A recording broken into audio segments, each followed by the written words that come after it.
አቤት ጓደኝነት! አቤት ደስታ! ወይኔ እኔ በእናንተ መቅናት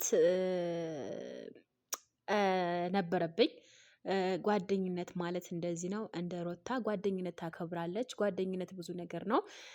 ሰላም ጤና ይስጥልኝ። በመላው ዓለም ለምትገኙ የሌላ ግሮስ ቤተሰቦችዬ እንዴት ናቸው? ደህና ናቸው ወይ? ደህና ዋላችልኝ ወይ? ጠፋሁኝ አይደለ? በቃ ምናድጋ እንደኔ እንደዛ ነው። ሩታ ሀብቴ ለጓደኛ ለትንሱ ሰፕራይዝ አደረገቻት። በጣም ነው ደስ የሚለው። ወፍ አይስማሽ ብለናል። እና ደግሞ በጣም ታውቃላችሁ ውዶችዬ ጓደኝነት ማለት ምን ማለት እንደሆነ ወይ ቢስሚላ። እኔ አንድ ምሳሳለት ጓደኛለች በጣም ነው የምወዳት፣ ቅርቤም ናት ለእኔ ማለት ነው። እና ቢቸግረኝም በጣም ብደሰትም ለእናቴ ከመናገር ይልቅ ለእሷ ተነግሬ መፍትሄ ብታገኝልኝ ይሻለኛል። እና በጣም ነው ደስ የምትለኝ። እና ለማንኛውም ሩታ ሀብቴ እንደዚህ ውብ ሆና ለትንሱዬ ሰብራይዝ አድርጋለች። እና ደግሞ በእናንተ የማይቀና ሰው አለ ብዬ አልገምትም። በዛሬ በለቀቃችሁት ቪዲዮ ላይ አልሰራሁበትም፣ ቶሎ ብዬ መስራት ነበረብኝ እና ደግሞ አመለጠኝ ማለት ነው። ችግር የለውም።